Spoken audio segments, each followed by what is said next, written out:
50-60 మైళ్ళ. అంత దూరం అయితే నేను తట్టుకోలేను, నా వల్ల కాదు.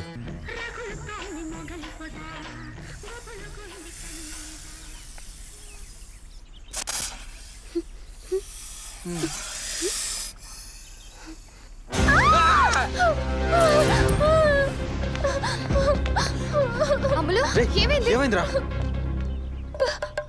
పాము. పామా? ఎక్కడా? సరే కానీ ఇంతకీ దొండపండు ఆనంద్ ఎక్కడా?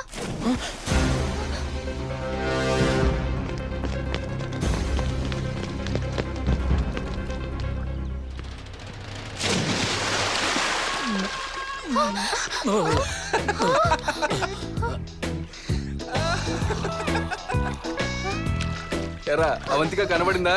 నీ అబ్బా, అవంతిక వాళ్ళ అమ్మమ్మ కనబడింది, చూస్తావా? ఆపరా. రే గరుడా, ముందు నువ్వు చెయ్యి. పైకి రా. చెయ్యి. దడ్డి ఇరిగిందిరా బాబోయ్. అమ్మా, అయ్యా, అమ్మా, అమ్మమ్మో. ఎరా బాహుబలిలో ప్రభాస్ లో వాటర్ ఫాల్స్ ఎక్కుతానని పరిగెట్టుకెళ్ళావు, ఇప్పుడు చూడు నేల మీద పాకిలా ఉన్నావు.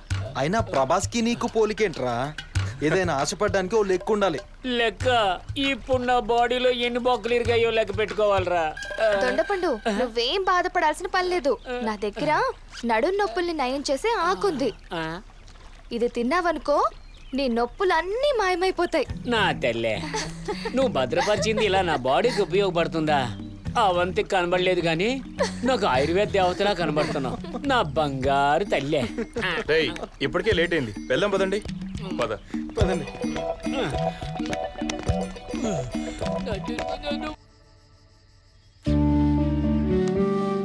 ఏంటి బాబు?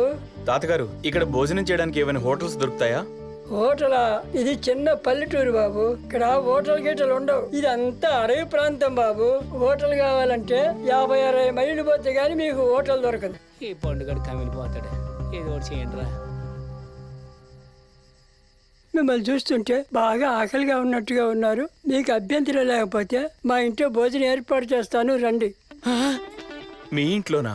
ఏం బాబు, మా లాంటి వాళ్ళ ఇళ్లలో అన్నం తినరా? అలా కాదు తాత, ఈ టైంలో మిమ్మల్ని ఇబ్బంది పెట్టడం ఎందుకా అని.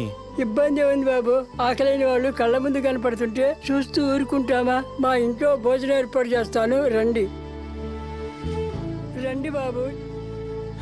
తొందరగా వండిసి పెట్టరా బాబు. ఈడు అసలు ఆగలేకపోతున్నాడు రా. వాడి గురించి తెలిసిందే కదరా.